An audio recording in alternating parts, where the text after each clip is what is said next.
අතීතෙට අතීතෙම ඉන්න දෙන්න. ඒ සුන්දර වුණත් අසුන්දර වුණත්. සුන්දර අතීතයක් අවසන් වෙච්ච එකක්. අසුන්දර අතීතයක් අවසන් වෙච්ච එකක්.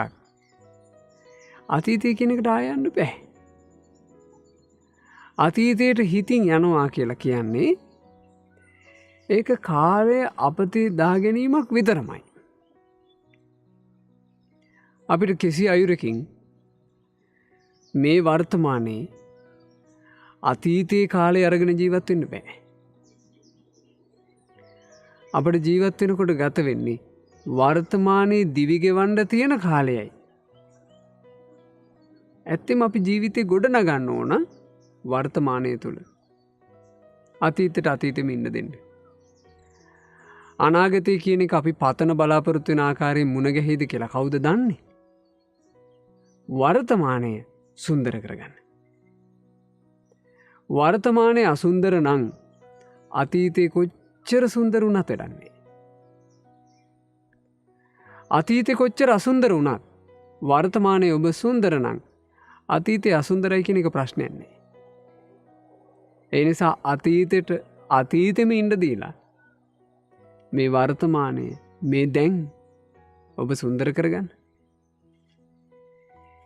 ඒ දැන් සුන්දර කරගන්න ජීවිතෙන් ඔබ සතුටු වෙන්න. මං දැන් ලස්සන දෙයක් කරන කෙනෙක්. මං දැන් වටින දෙයක් කරන කෙනෙක්. මං දැන් උතුම් දෙයක් කරන කෙනෙක්.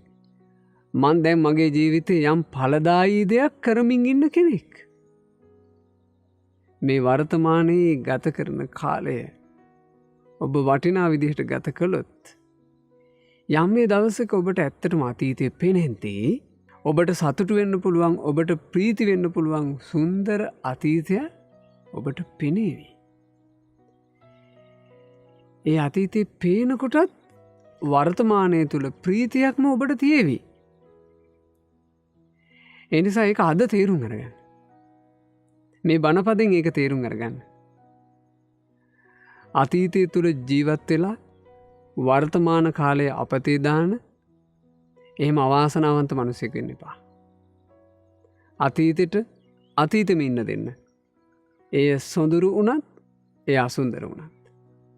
වඩාත් වැදගත් අතීතේ නොවේ. වඩාත් වැදගත් මේ දැන් වර්තමානයයි. ඒ සුන්දර කරගන්න.